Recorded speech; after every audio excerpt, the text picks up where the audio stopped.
Hello everyone, I'm Sprinkle Theory, your host for day 2 of GDQ's Juneteenth event, and we've had a lovely time.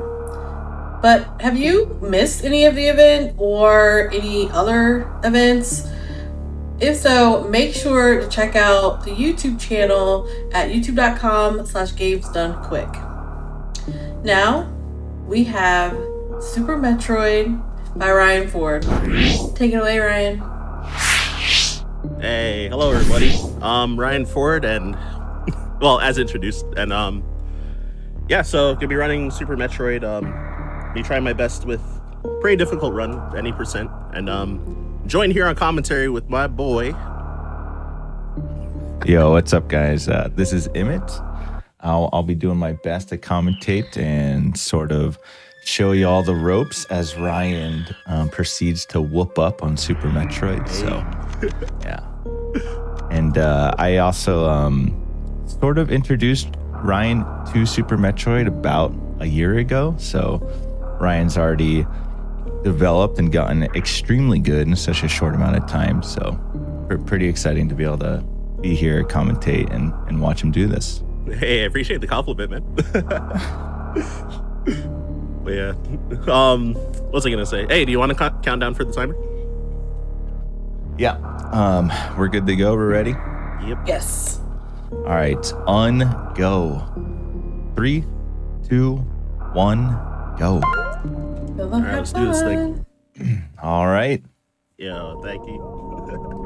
So the start of the run, I was just going to go over some of the little mechanics. If you ever were to play Super Metroid, you might be like, wow, this game's actually kind of clunky. It can be kind of awkward to control Samus and like run around and do things, but there's little mechanics, little buttons to kind of speed you up. You can snap to ledges and then instantly act out of that. You'll see a lot of that early on. Ryan's swagging on this wall right now with wall jumps. Even though it looks sort of simple, Super Metroid's wall jumps are a little bit funky. You have to sort of delay them a little bit before you jump to actually jump off of the wall. Even the start here is a little bit of speed tech. Ridley here, you are meant to lose this fight. So Ryan actually hugged the right wall there, took the damage as fast as possible from the tail, took 5 hits, and then Ridley's instantly gone. As opposed to him swooping around, going off screen, and being there forever. So Ryan's got to do this escape as fast as he can. There's no real pressure here. It's kind of like a tutorial. I guess you could fumble a bit and die on Ceres, but it would just reset you back to the start, so it wouldn't be the worst thing ever, but it'd be truly tragic for a speedrunner to die in Ceres, I think. Hey, the last room, you can definitely get like locked by the steams coming out of the platforms and stuff. Yeah, the steams. Since Ryan was so quick, you didn't really see, but that last room actually starts to tilt, and it can get like really crazy. The perspective gets insane and you can really fumble. I reset long before I embarrassed myself dying in that room. So, but it can be extremely difficult when it's like tilted on its side. Yeah, and Samus going like kind of off screen. You can't even like see her as it's tilting. You can't even see her. It gets pretty bad. So right there is actually, I think there's only 3 sort of long-ish cutscenes. That was basically the longest one. Oh no, I guess later the Mother Brain as well. Yeah. This first trick coming up here actually is like one of the bigger ones and more noticeable. Right now, as he's falling, he's gaining speed. It's called a moonfall, which actually, I mean, as far as recent in quotes texts go, there was a long time where people were not doing that. There's a moonwalk option in your controls at the start of the game. You turn that on, and by doing a series of inputs, you can do this kind of fall and gain speed. And he actually was clipping through platforms, which you can't really even see because it's happening so fast. But yeah, there is probably one of the most noticeable time saves for the moonfall. Pretty cool. Yep. It's what, like 5 seconds?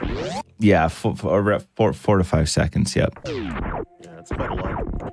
Yeah. There are people who are a little stubborn and do not want to do Moonfall, but I can't really blame them because it does mess with your controls a little bit when you fight some of the bosses. So like the one most noticeable later is Ridley. Some people like to hold shot and turn around, but when you have Moonwalk on, if you hold shot and press back, you start moonwalking. Kind of a funny mechanic. I'm actually like, it's such a like crazy mechanic they decided to add in the game, but it ends up having a lot of cool uses. Yep. It can be aggravating though, like making mistakes due to moonwalk. Yep. Oh shoot. You can actually see Ryan here. I'm not gonna get too nerdy here, but as he's running off a platform and going to the next one, he does this little thing called down grabbing. It may look like he might not make it to the platform, but you can shrink your hitbox, and it allows him to kind of quickly recover there. All right, well. you'll Climb is also very difficult. Top of the climb is easily the most difficult. Ryan does kind of want HP here because when he goes to fight that next boss, depending if you're full health or not, it will change what the little mini boss drops. So it's kind of important to go into this next fight with 99 HP here, because we have not grabbed any more bonus health. This is max health right now. If he did not grab that, there's a chance that this Bomb Terizo would spout out some health, which would interrupt like the flow of the fight. You need him to drop missiles. You can still get scammed here. Hopefully no scams from Terizo, but let's see. Absolutely. Ryan did a little manipulation there. There's a perfect pixel. Ryan was sitting into, and there's a classic scam. No missile drops from Bomb Terizo there, but very good recovery actually, Ryan. Hey, thank you. Kind of getting him to jump back again. You have to like get him to do these certain actions to spit out more ammo. Ryan quickly got Bomb Terizo to reset back and spit out some more. Yeah, the first time was like the skill issue for the farming, where I got pretty good drops, but I didn't space them out, so I collected all of them at once by accident. It's oddly difficult though, like to control a jump to a perfect height to only grab some missiles. Sometimes it can just be hard. Like, exactly. Yeah. Because the ammo hitbox is actually pretty big for collecting it. So you have to be like really delicate when only trying to collect 2 missile packs there. Yeah, exactly. Yeah. Because we do 5p shots, and then we want to use like 7 missiles to kill him, but then we only have 5 missiles at max. So then want to collect 5 and leave at least like 1 drop like left there in the air, so that you can shoot a couple missiles and then pick it up again to refill more. Yep. But I picked them all up at once, so I was capped at 5 because of that. So I had to farm 1 more time due to that. Soon we'll get some missile packs here to extend our cap. That's kind of what it does. Every missile pack extends your cap by 5 and gives you 5 missiles as well. Very nice there. This is kind of like a timed room. He came in. That's like the first big trick too, called a mock ball. Allows you to retain your movement, your fast movement speed while going in morph ball, which allows him to actually, that's the first sequence break of the game. So he quickly got under the gates because he retained his run speed and turned into a ball. And that allows you to get the early supers, which opens up for huge sequence breaks. And Ryan also did the room really well, where he quickly wall jumped and then did what we call a damage boost off the right side. So yeah, that was a really cool. Hey, thank you. Damage boost is one of my favorite techs, I think, in the game. You ever see Ryan hit an enemy and then launch the opposite direction really fast, and essentially be invincible as well using iframes? That will be a D boost. When we see the next one, I'll mention it. Show you guys. Oh, easy every time, baby. Easy. So that was an up and 2. So the up and 2, it's kind of kind of a meme because if you're going for up and two, you're gonna look like a clown most of the time. So you're just gonna fall and stumble. But every now and then it will, sort of happen. But some people push for the up and two more. It's just a last frame perfect jump to skip one additional wall jump. I mean, that's where up and two comes because you only need to do 2 wall jumps. Yeah, I normally miss it, but I don't know, I just go for it every time anyway. Despite that. So what Ryan actually just did, Red Tower, is kind of the first hurdle for people doing this route. So Ryan's doing a slight variation of the newest route, which is also the most difficult route. The new route would be PRKD, which is the boss order, meaning Phantoon, Ridley, Kraid, Dragon. Ryan's going to do a slight deviation, which honestly only loses like 15 seconds, but is a little bit safer. It's called PKRD. So it's Phantoon, Kraid, then Ridley, Dragon. Okay, that could have been worse, but nah, whatever. Well, you didn't get into the Violet Plume, so I'd call that a W. Missed one of the cool damage boosts on the way out, so that room can easily be a disaster if you don't get it. So it could spiral. As a lot of rooms in here, they can unfortunately sort of spiral. Like if he fell in that plant, they would actually start like eating him. It would wait like 5 seconds, and then when he went to jump out, he could hit back into the plant, which has happened to probably every single any percent runner. I was hoping for help there, but no. So this is actually the next real hurdle here called Moat. It's probably the biggest reset point of any percent runs. 2 techniques to get over here. Ryan's going to go for HBJ now. Oh man, this guy just doesn't miss. Actually, instantly clears the moat. This I would say is like one of the most difficult things probably to do in like a race or a marathon run. So good job, Ryan. That's dope. You got that. Thank you. Yeah, like my very first run I did. So my internet happened to cut out during the run, so only I experienced it. But yeah, I got stuck on the moat for like 20 minutes. So like, while the stream was dead. But no one knows unless I tell them. The perfect cutout. Yeah. It was literally my very first run, like March last year. Oh my gosh. Yeah, so how Ryan got across that, there's 2 ways essentially. It's called HBJ and CWJ. HBJ stands for horizontal bomb jump, which is just a series of really complicated inputs. It takes a long time to grind and get consistent. The other one is very simple inputs, but like frame perfect, called continuous wall jump. But now we're at Phantoon. Phantoon can give you 3 different patterns, fast, mid, or slow. Oh, there's the mid. Oh, an air Doppler on screen. Very nice. 1 missile short, I think. Of air, yeah. A little bit early there, but Phantoon's definitely on death's door here. Only needs a missile and then a super, potentially a super. Actually hard to tell for other people's setups because you can tell by like the color of Phantoon, the shade of red. But yeah, very nice. Yeah, I think I was 1 short. Yeah, wasn't like since I'm used to my setup. Yeah, it was not fully the darkest red. Right. Yeah, on different setups actually, like if you're unsure, it's hard to tell because it's like a slightly darker shade of red when he's ready to be killed there. So Phantoon is 2,500 HP.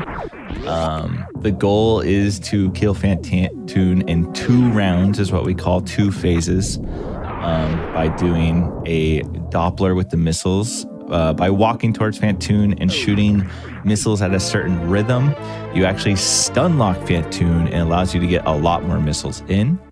So you do a Doppler with a bunch of missiles, and then you do another Doppler and finish it with a super missile. For Phantoon, supers actually do double damage, so they do 600 damage as opposed to 300. However, if you super Phantoon before he is fully dead, he enrages and then goes into an unhittable phase, wastes a bunch of time, So if you're shooting that super, you want to wait until he's in that threshold in which you will, eliminate him. I'm gonna grab this health just in case. Oh yeah. Marathon reasons. Yes. Yeah, because if I were to screw up bowling and not get any health drops from this point, then if I messed it up, I would possibly be at like exactly one health. So Yeah. I'd rather not let that happen. Oh, never mind. It could still happen. Nah, you got this. So this part Ryan's talking about it looks pretty simple, but there's a little bit of technique here to go fast. It's called bowling alley because we have no armor and no suits yet, no bonus armor. These spikes do 60 damage, which is a lot. Oh, wow. So if you're not full life here, you're in a huge danger zone, sort of. You need at least 121 HP to even get across the bowling alley. And it's very easy to slightly mess up and take 3 hits. So if you have less than whatever that amount is, like less than 180 or something, and then you need to be careful. Yeah, 180 or lower. Yeah. Oh, since I just saw the chat, yeah, actually, imyt here is definitely a huge reason why 1 rounds on Fantoon got popularized.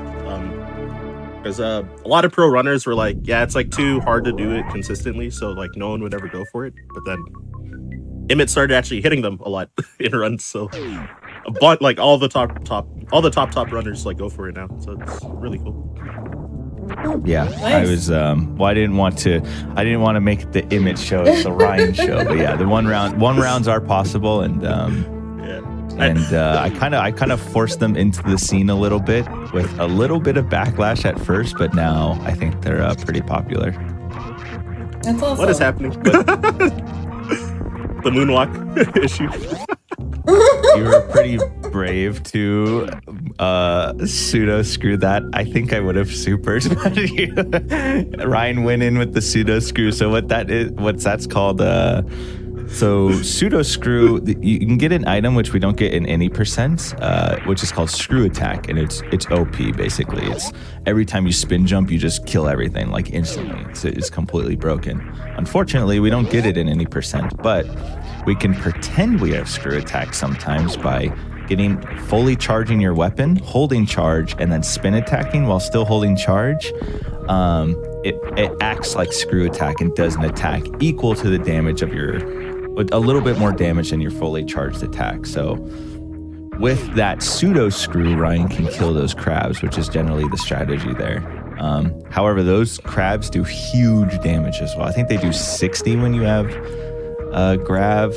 I think so. I know they do 120 with no suit, or 90. I actually don't know the numbers. I just stay away from them at all costs because I'm like, if I hit these crabs, I'm just gonna die. So I run. Yeah, I think those green ones is 40, and then the red ones are 60 with gravity. The red ones that are with like grab. So they would do 80 without grab. Yeah, coming up. Yep. Yeah. Unless someone wants to correct me if I'm wrong, because I might be wrong. But the numbers get a little confusing. If you guys are like, wow, these guys are any percent runners and they don't know the numbers. Part of the reason is there's a lot of enemies that are like slightly different colors and do different damage and act slightly different. Oh, so goodness. I honestly just can't keep track of all of them. I just stay away from them. The ones I know that are very bad. And I've been running this game for like 5+ years and I still don't necessarily know all the names or all the exact numbers. He's so good that he doesn't get hit. He No, so he doesn't know how much I'm- damage they do. I'm out here still dying to those crabs, Ryan, and you know it. Fair. Well, I'm not used to being out of power bombs here, so it's like really didn't want to waste a missile by accident or something. So. Oh yeah. So like, the slow ammo down here's a a little. little weird for sure. Like, so Ryan's doing Kraid first and instead of Ridley. And like I said, it's a slightly slower version of the new route, but it is a lot safer. Really only loses like 15 seconds or so. I actually don't even know how to back this up though. You can use your charge shot. Oh. It's still fine though. Well, DLC. Yeah, we like to call this the DLC phase, which we all still see. Basically, ideally, we zap Kraid near instantly, and with a 2 missile into a 3 super setup, and Kraid just goes down. You have to do a funky timing, which freezes his mouth open for a little bit, and then you slam him with 3 supers.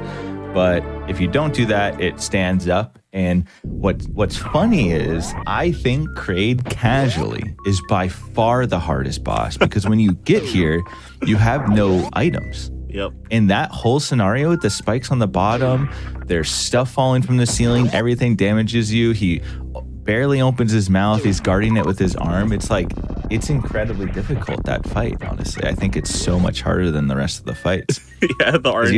You have no items. Yeah, it's brutal. Yep. Yeah, I actually, before starting this run today, I was like, oh yeah, I gotta practice the Kraid quick kill, because I keep forgetting I'm not used to not having high jump there anymore. Right, no high jump, round. yep.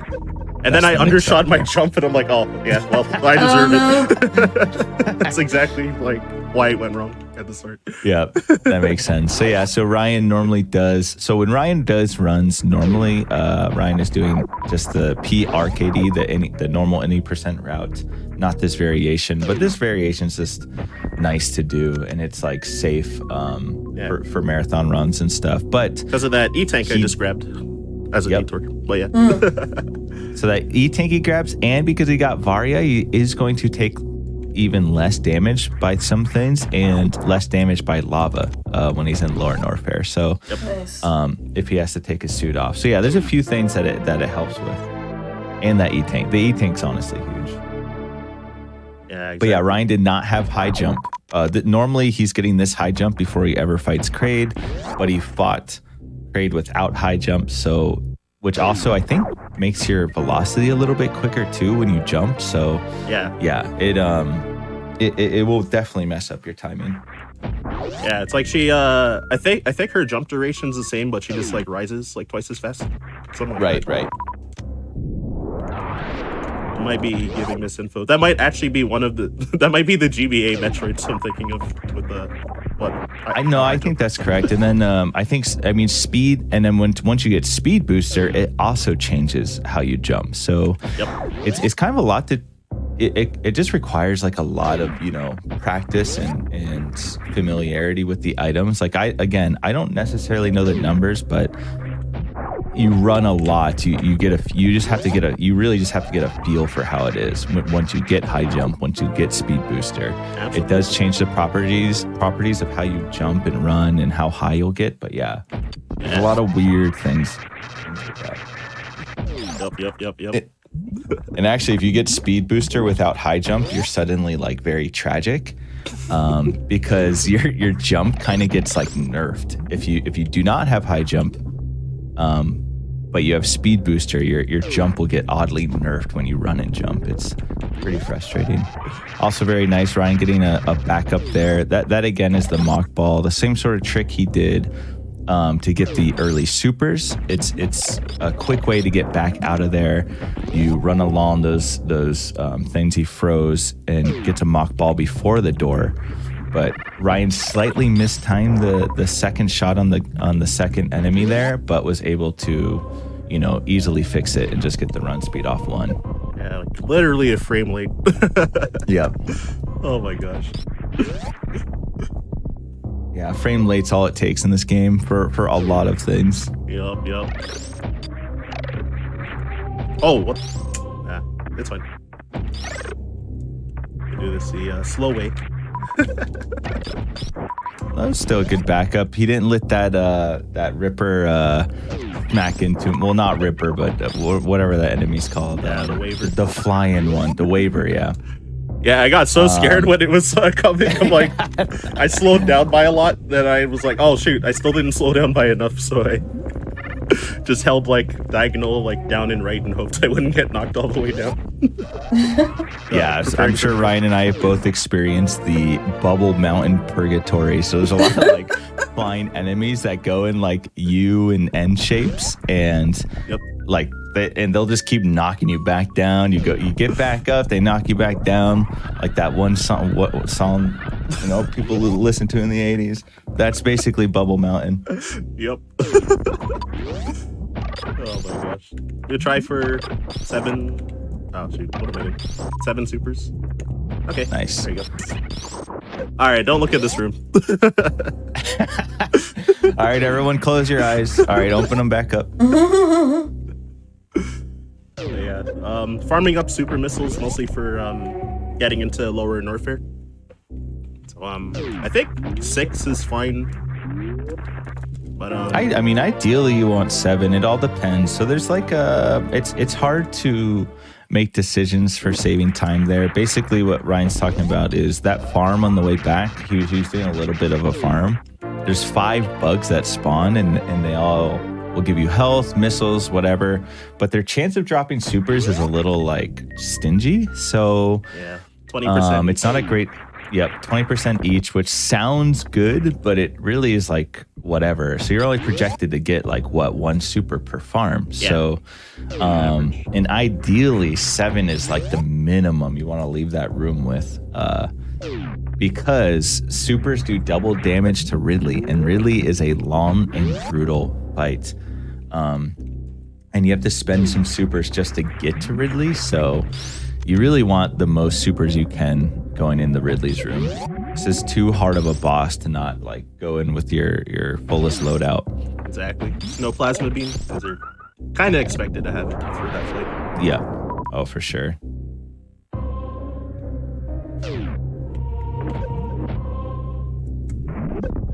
Yo, nice. I kind of went silent there a little bit because I didn't want to mess with Ryan. I appreciate it. That is also one of the harder tricks in... It's actually a sequence of 3 tricks all together. Ryan did a 3-tap stutter short charge to get that shine spark, ran off, stored it at the last second, fell off, did a damage boost off a shot, and then released it in a tiny 8 to 9 frame window, which you're kind of blind going into, to then spark straight up. And if he's off by a little bit, he's gonna hit the left floor, or he's gonna hit too far to the right of the ceiling, and then he loses a lot of health and then has to do what's called a grab jump. So, but Ryan hit that trick. It's really difficult to put all those elements together. But yeah, really cool that Ryan whipped up on that. This room is... And I'm not kidding, this room is called the worst room in the game. That is what runners call it. It's maybe not as hard as some of the other rooms, but in reality it is, because all the lag and pressure once you get here, any mess up completely destroys the room, and everything does a ton of damage. And when you mess up, it goes so bad that you actually just have to reset the room. So it's been coined as the worst room in the game. That is what we call it in our practice ROM and in our spreadsheets. Yeah. Yep. But Ryan gets through it. Only takes 1 hit there. Reset it. Easily gets through. So that's nice. Yeah. Plus that extra E-tank is definitely going to put in work after that mistake. So. Yeah, that E-tank's getting overtime for sure. Yeah. So doing the safer route, definitely worth it at this point. Yep. Oh, shoot.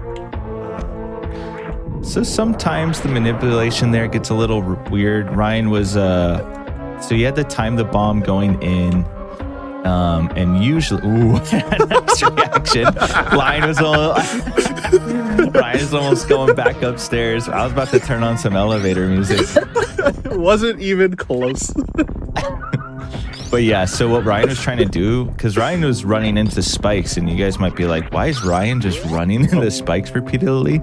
So he's actually taking damage off the spikes so he could do what's called a KGO and clip through that platform. And if you do the KGO without taking damage, that platform actually does a ton of damage to you. So you want to take damage from another source, use the iframes, and then clip through that little elevator. Oh, this is so awkward. This is fine. Well, you lose 2 seconds farming? That's all right. It's okay. Someone's Oh yeah, my bad. Continue.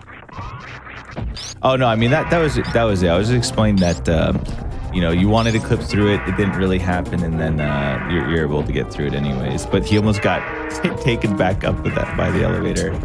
So this is the hardest fight in the game right here, and it may not look crazy because this is the non-trick boss.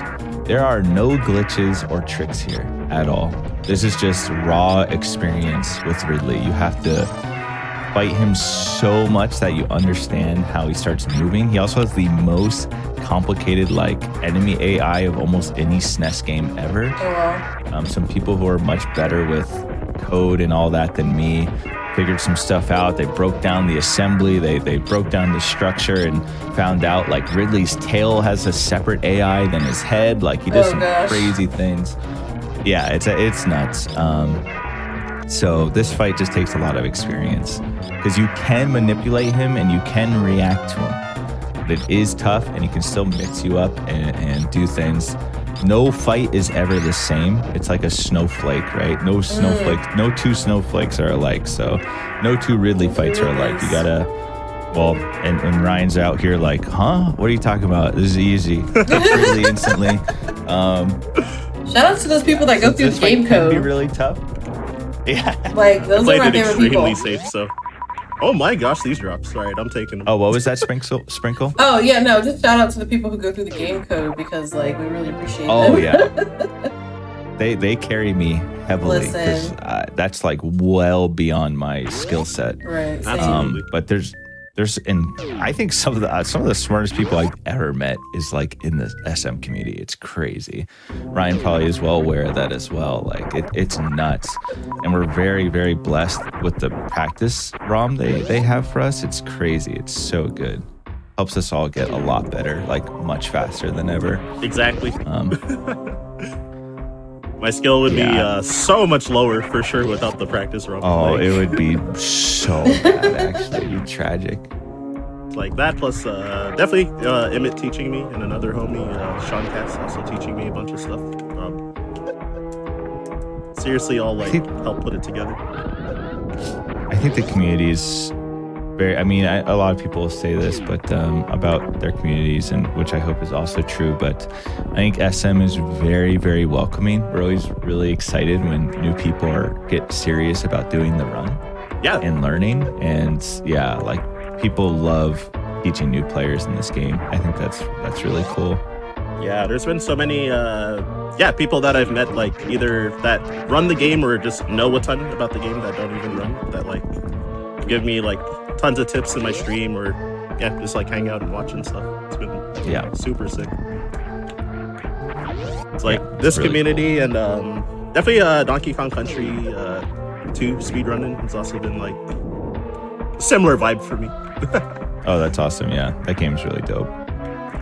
This right here is called Three Musketeers. Ryan does have that a couple extra E-tanks, but normally when Ryan's here, he actually has 2 less E-tanks. And those rooms we're kind of, it's funny, Ryan's actually doing the hardest bits of the game right now while we're just casually talking a little bit. But this is called the Ridley Escape. And generally, it is the most dangerous part of the run. It is the highest chance of where you will die. And unlike a lot of other games, if you die here, there's no checkpoints. It's over. You're back to the ship with no items. Nothing saves unless you save yourself. Whew. So yeah, it's brutal. So if you die anywhere, the run's actually just over. And that whole run from Ridley to here, once Ryan is where he's at now, it's you're breathing a sigh of relief. You're like, okay, now I just need to deal with all the hard tricks. I would say this next segment coming up is actually all the most run-ending tricks. You don't die, but you lose the most time by not hitting them. Absolutely. And they're not the hardest tricks. They're hard. They're really hard, but they're ones you can get pretty consistent. There's a really cool jump here Ryan will go for, where you jump through this door at the last frame and zip up. Oh, and Ryan gets it. I actually didn't think I got it, but then I did. Yeah, it's really cool to get that jump. And it's actually pretty difficult because it's like 1 or 2 frame leniency. You have to jump at the very last frame when you jump through that door. You get a quick jump all the way up. Yeah, exactly. Our buddy Charles calls that the cool jump. That's it. That's his name for it. Absolutely. The cool jump. Yeah, the cool jump. So there's another little mini boss here. I call him Bot Goon. I think this boss is a Giganto Goon. But you can kill him in one phase. Things can go a little bit wrong. Ryan's gonna do this technique called X Factor. You see these purple things flying all over the place. It's kind of a newish strat.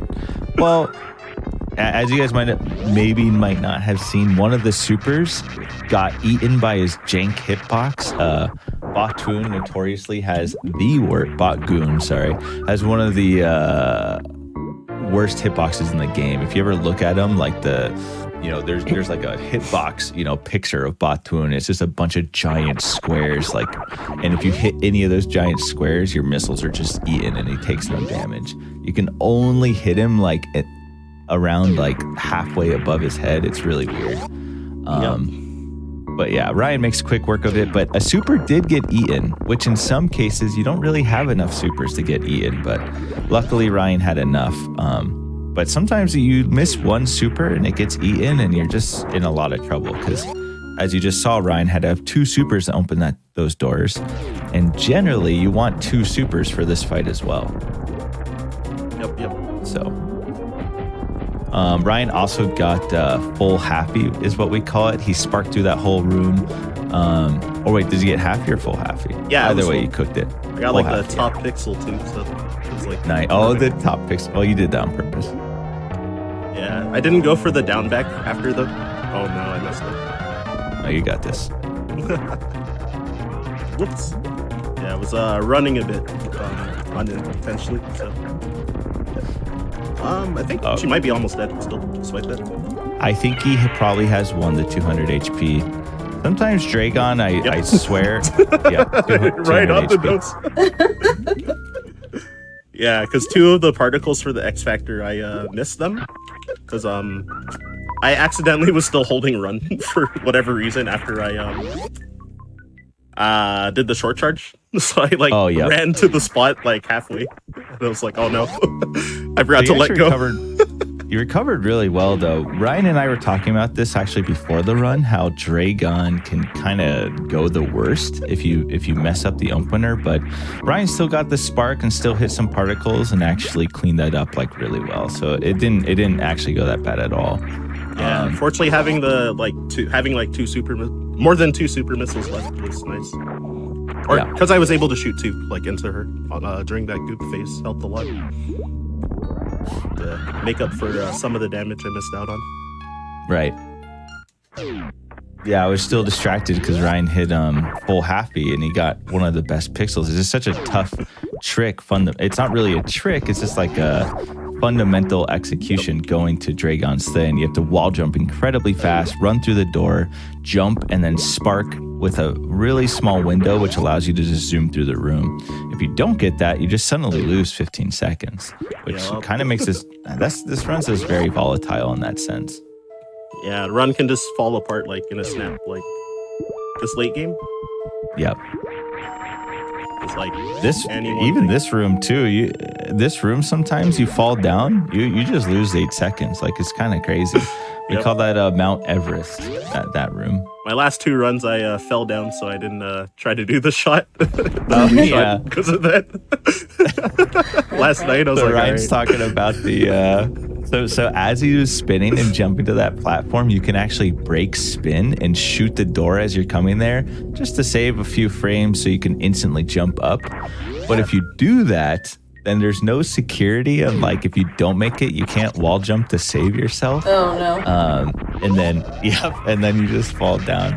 Ryan, I've actually been falling down too, and it's driving me crazy. I go to shoot and it just breaks spin, and then I stop moving. My god. Time to climb the mountain. Yeah, and it loses so much more time than it looks too, so it's actually really sad that happens. Yeah, exactly. Holy moly. only to save probably like a third of a second or something. Yeah, I think it is around like what 15 to 25 frames or something. Oh my in God. this game. So this game runs at 60 FPS. So each frame is a 60th of a second. So in terms of whenever we're talking about time saves, we're usually talking, if it's less than a second, we'll talk in frames. Yeah. Not just because we're trying to sound cool or whatever. Because talking about frames is really cool. But yeah, so because it runs at 60 FPS, what we're talking about, if I save 30 frames, that means I'm saving half a second. But because this game's so tight, there are a lot of rooms where like this strat saves 12 frames, but those frames add up. We see Ryan zipping through the game, but there's like, even in this run, I think there's around like 250 rooms that Ryan went in. Yeah. Around 250 rooms. So, Wow. 10 frames, even 10 frames per room is going to be a lot of time at a high level. So Ryan pauses there. It's a nice little trick to save save some frames. So Ryan, when you pause, you're actually still actionable for a few seconds. So you pause and then go down the elevator, and as it's going down, you go into the pause menu. It's a way to lose less time by pausing. And Ryan wants the pause there to change his weapons and turn ice back on. He had them turned off. To use various weapons to do different strategies for other bosses, for Batoon and Dragon. Yeah, the X Factors particularly. Yeah. Oh, what am I doing? Oh no! Alright, this is fine. This is fine. Okay, nice. So Ryan does need to get a certain amount of missiles here to prevent refilling. But he is 20 and 7. It should be okay. 20 and 9 is what we're looking for minimum, so hopefully no scams here. Oh my gosh. All right, well, we got 20 and 9. Threading the needle. Yep. Oh shoot. Well, I have a bajillion extra E-tanks, so Yeah. hopefully. So those hoppers, if Ryan was doing this run normally as he does, taking that hit there would be really scary because that would bring you down to now 339. Yep. So Ryan has 2 extra E-tanks than he normally runs. But for Mother Brain, well, hold on. This is actually another hard trick, so let's Ryan pull this up.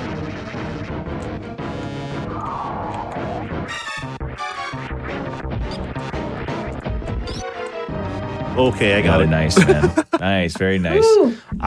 Do you normally do that bomb spread on the pillar? Yeah. Is that a Ryan special? What's going on there? Cutie posted it in your Discord. Oh, in my geez, I don't know. Nice. Right? Do you like that? I did not know when Ryan was doing that. I didn't say anything, so I was like, Ryan's cooking up something. I don't know. I was gonna be like, Ryan, you're on the platform, like you're donezo. But he knew something I didn't. So yeah, there's a setup there to do a bomb spread. It knocks the baby around, which allows for what we call the baby skip. It's actually a very important trick that loses like 30 seconds if Ryan did not get it. And if that baby grabs you, it brings you down to 1 HP. So Ryan would have had to go and refill in the other room as well, get his HP back. So by doing that skip, it's a huge time save. And under pressure, it's incredibly difficult. So Yep. that's a huge trick for Ryan to get off in this run. So that's really, really awesome. Using the new patented Stachio skip as well, a newer version of the trick. Oh my god, I missed like 8,000 charge shots already. Dude. It's so easy to let go early slightly. Oh, yeah. I am definitely not great at charge shots. It's something I still need to work on. You guys are wondering, oh, what do you mean? Just hold charge and release. Yes, for sure. But if you hold it for a perfect time and release, you'll get, perfect charge shots. And then you we'll be saving time by not losing any time at all in between charge shots. And I think that is really difficult. Yeah, exactly. It adds up, especially in this fight. And Ridley. Oh yeah. Yeah, I mean, if you're delayed by 5 frames every charge shot, it's 60 charge shots to kill Mother Brain. I mean, again, it's just adding up. You're adding seconds by being slightly too late. And if you miss a shot early, that's a lot more punishing, so you lose a whole second. Every charge shot you miss is a second time loss, which doesn't really look like it, but that's what's going on. It's pretty brutal. And I missed like 4 at the start. Just from no one undershooting. I mean, honestly, missing 4 is like pretty typical. I don't think it's that crazy. If you guys are like, what's Ryan doing? Why is he running at Mother Brain? So Mother Brain does 300 damage to you, and she'll always bring you down to a certain amount of HP. So if Ryan didn't damage down, she was actually gonna walk up and slowly do her other dumb little attacks until Ryan was doing the threshold for her to then do the super beam there to zap him down.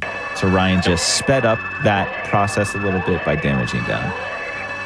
Yeah, exactly. By the way, too, Mother Brain's just really scary. Like, it's a pure reactionary boss, and some of those shots that Mother Brain was doing, which we call the catch-up, that red shot she does, if that hits you, the run can just be over. Yeah. So it does like 100-something damage, and it can double hit, which it would just zap all your HP. If Ryan ever dips below the 3, see the squares at the top? If he ever dips below 3 squares there, which is 300 HP, then Ryan's done. The run is over again. Yet again, the run will be over. Yeah, you need 301 minimum to survive that rainbow beam that she shot. Yep. This is probably the longest cutscene here too. Yeah. When you finish it. So this is when everyone's like, if you're on a crazy run, this is when you have a little bit of time to catch your breath and like focus up on the escape. Unless you're me, not much can go wrong here. So. Oh my gosh. Well, here we go. Unless you're me and Ryan, are you not much can jinxing? go wrong here. No, Ryan. Come to this curse. Ryan will recover. He's got this. He got this. It's so funny. A recovery I could take notes from. I've never we're sort seen of kidding Mother because Brain, continue walking after getting hit by that first beam. So so she can do some. Right. So the most volatile part of this fight is the very start. She'll shoot a shot out, and then she can walk forward. And even if you hit her, so the idea is Ryan's stun locking with the shots there. And sometimes she can just start spitting out a ton of attacks. She'll run forward, you'll slightly miss a shot, and she'll just throw like 9 more attacks out. But Ryan actually recovered really well. We were joking because Ryan, I think, watched when I lost my first ever 41 by losing to that phase, which is pretty unbelievable, but it was pretty funny. It was actually so tragic, but like in hindsight it's funny, but it's like in hindsight it's so funny sad. But yeah, a 41 runner losing to that is like pretty ridiculous, but yeah, it's funny to look back on for sure. Yeah, super glad that you got the 41 eventually. I gave up for like a year after that, sort of. Not really. So Ryan's cooking this escape. As you can see, he has a lot of time, but he's doing a little bit of tricks here to kind of cut corners. I mean, you beat this escape with always like 2 minutes left, so. All right, morphing for fun, I guess. Yeah, that's what for fun morph. Oh my gosh. All right, so yeah, time's coming up when I enter the ship, as usual, and time. Nice. GG's, man. Oh, thank you. Almost forgot to remove first. I was like, yeah, you can't mess this up. Ryan gets hit by 4 bombs. Oh no. It's awesome. Yeah. Sprinkle Theory was already banning me and Listen. reporting my channel. Yeah, 'cause I missed the first shot by shooting horizontal. I think I probably shot the same frame that I angled up or something. So honestly, it's a good demonstration. So how crazy it can get. This run's nuts. But yeah, good job, Ryan. Very nice. You hit a lot of clutch tricks. It's pretty sick. first try mode, full halfie, lava spark. A lot of really cool and insanely tough tricks to do on a marathon or a race or just in practice. So good job, man. Thanks a lot. Yeah, I was hoping to get Spike Suit to show it off, but couldn't get everything, so it's okay. That was great. Yeah, I'm actually very happy with that run. I was saying to Imit before that my goal is to try to not die and ideally to get under a 48, I guess. So, no, I mean you did great. That was great. Yeah, I have no idea if I got sub 48 or not, but I assume that I did, but I actually don't know. The timer's on the stream, but I don't have the stream up. It's 46:34. Okay. So yeah, actually, I'm very content with that then. Yeah, that was great. That was good. Yeah, my PB on this route. I guess 2 of the runs I finished like last night / this morning. I got like barely a 45. So yeah. Okay, yeah, so not too far off of that. That's nice. Yeah, I think it was like 45, 43. It's the last time I ended off with last night. Right. So that's not bad. And I had like the crate stand up in that run. So like, you know. The DLC. Yeah. You had practice with the stand up. Like it all worked out. 107 second like Ridley or something. Like, yeah. So but anyway, a bunch of raids coming in too. And Lady Arcaders I definitely recognize, which yeah, they had an event actually like in person in Toronto, like near where I live this week. Oh, awesome. So I thought that only women were allowed to go in person, so I oh, you didn't otherwise go? I actually would have went. Oh no, because I was nearby. But I was told that that's not the case, but I learned after the fact. But I was actually nearby and I could have like popped in for a bit. But that's okay. Next time. Yes. But yeah, I guess with closing stuff for myself. My bad to interrupt, Sprinkle. No, you're fine. I was just gonna ask. Nah, I appreciate y'all having me again for yet another Juneteenth event and showcasing black talent since this for speedrunning it is kind of rare in these spaces. And with that, it's cool to showcase unapologetically black and fast in Juneteenth. It's been overall very chill.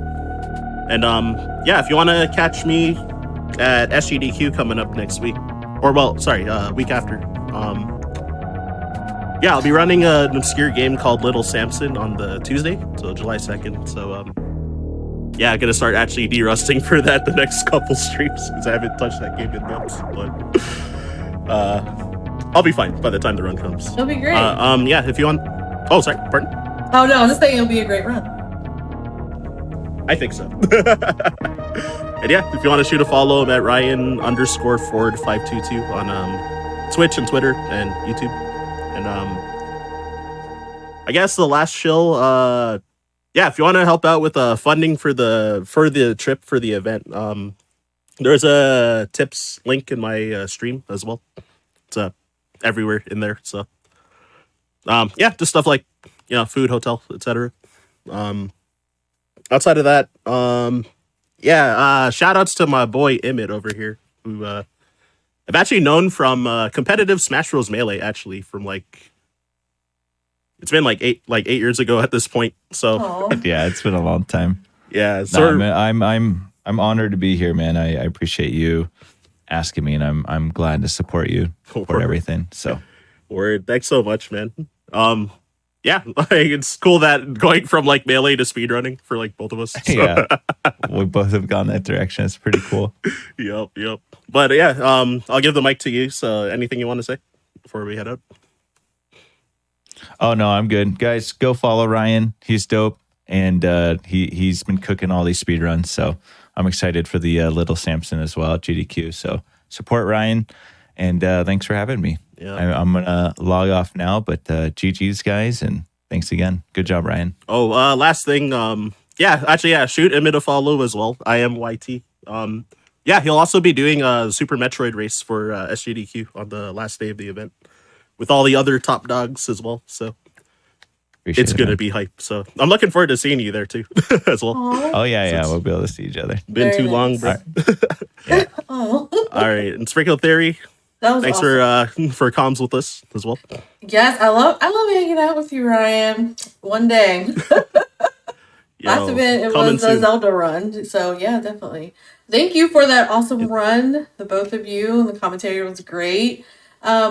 We're gonna take a short break soon, but I just want to highlight my shirt. It is a shirt from a past Frost Fatales, but the Flame Fatales event will be coming August 18th through the 25th, and I'm so excited for it. The schedule is out.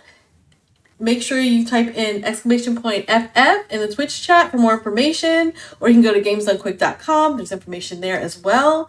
But stick around. We have more runs for you.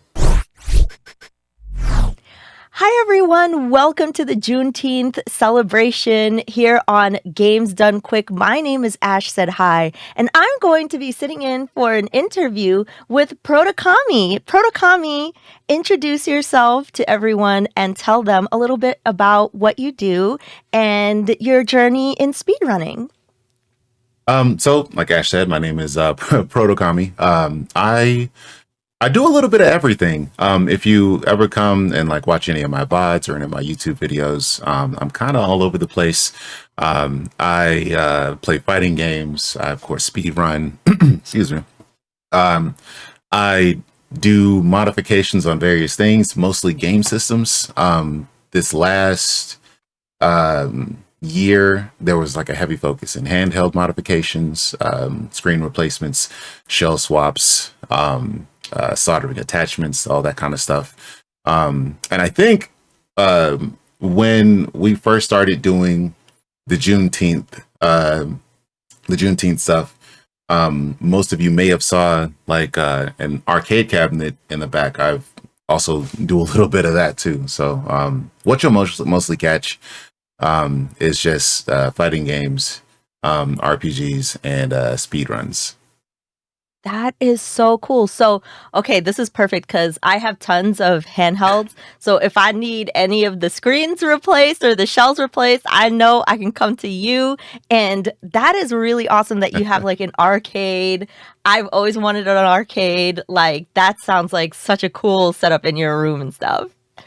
Yeah. Honestly, the arcade thing came because like I don't know how familiar you are with like getting one over here, but if you ever were in the market for like, you know, the authentic Japanese ones like the Astro City or the Aero City or what is it? They have the Naomi Net, I can't remember the name of it, but like those types of arcades, you're looking at spending about $2,700, $2,700 to $3,000. And it's not because the thing itself is that expensive. They normally run between like 12 to 15.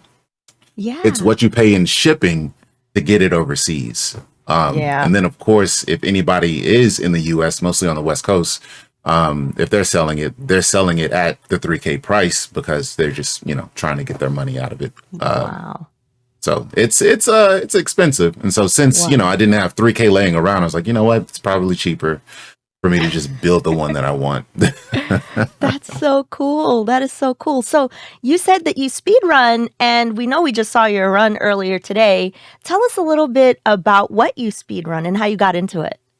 Yeah. So honestly, anything and everything that I speedrun have been games that I've already played, mostly the ones that are like my childhood. I guess with the exception of Breath of the Wild, but I've always been a huge Zelda nerd anyway, so that was kind of a given. That was actually my first speedrun. It was a subcategory in Breath of the Wild called The Trial of the Sword. It was a 12-minute run. Well, it was a 14-minute run at the time. And I ended up getting a world record at the 11-minute mark. What? I held that for about 7 or 8 months. And then I think that's when the DLC dropped and somebody figured out how to do like a type of wrong warp with the motorcycle that you get in the DLC. And I just kind of left it alone from there. It's like, yeah, that's a little too advanced for me. Wow. But the game after that, and I feel like this is what kind of kickstarted the longer runs, was Brave Fencer Musashi. Cult classic, obviously, but it was the very first JRPG that I ever played, that I had bought with my own money as a kid. You know, my granddad would take me to the church to help clean up and every now and then I would get like $25 for, you know, mopping the floors for 2 hours. Save that money, went to Toys R Us back when it was a thing at the time, and I just saw it. It was just a random game, didn't know anything about it, grabbed it and just enjoyed it. Wow. But yeah, everything that I have on the leaderboard now is just stuff that I played as a kid. Link Between Worlds, Link's Awakening, Brave Fencer Musashi, Samurai Legend Musashi, Breath of the Wild. I want to say there's 1 or 2 more games on there, but those are like the big ones that I always go back to. Man, you just like everything that you said, you just brought me back to like such great places because yes, I was a Toys R Us kid too. Yeah, I totally get it. Remember when we used to have to pick the paper out and then hand it over and get the game back? And, Yep. oh yeah, the Zelda, like Link Between Worlds is one of my favorites. Oh, that is so exciting. So can you tell us a little bit about why you decided to run Rocket Knight Adventures today? And what's your favorite thing about the run? So Rocket Knight, again, is one of those games that was a random purchase at Toys R Us. Didn't know anything about it. It was like, okay, there's a little armadillo in a suit of armor. Let's see what this is about. And I loved it. You know, what put me in a position to want to speedrun it mostly was the movement. I didn't know much about the speedrun up until I want to say about 6 or 7 months ago. I just wanted to give it a look, and there is a lot of use of the boost system in that game, and I really enjoyed watching it. I knew I would enjoy playing it. A lot of the more retro games, the side scrollers, Mega Man and Bass, that was the other game that I couldn't think of. Sorry.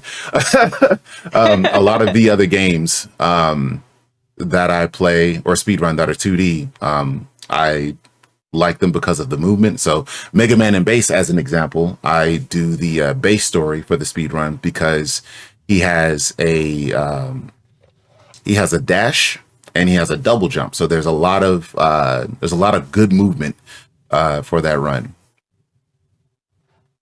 Gotcha. A lot of good movement. I think I've played Rocket Knight a couple of times, and it is a really fun game that it's like kind of like fast paced as well, and Yeah. and amazing. Like it's a really cool game, and I feel like games on the Sega Genesis just don't get enough love. So it's really cool to see you running Rocket Knight Adventures today. Like that's really really cool. I love it. So if you were to give some advice to someone who wanted to speed run this game for the first time, what would you tell them? Like what would be the best advice for them? Honestly, just get familiar with the game. It's a short speed run. You know, it's under an hour. Just play through it casually for the first time. Get familiar with like the enemy placement, the boss gimmicks, because there's a lot of them. Yeah. Just have fun with it.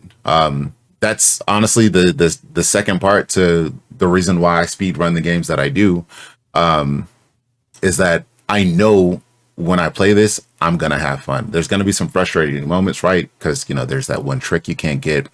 There's a boss that isn't acting the way that you want it to. But the overall atmosphere when I'm running is I am having fun when I'm doing this. I know everybody has like their different reasons. I know a lot of speedrunners are very competitive and they go for like the popular games. There's absolutely nothing wrong with that. But I do feel like first and foremost, it should be something that you know or feel like you're going to have fun with before you hop into a game.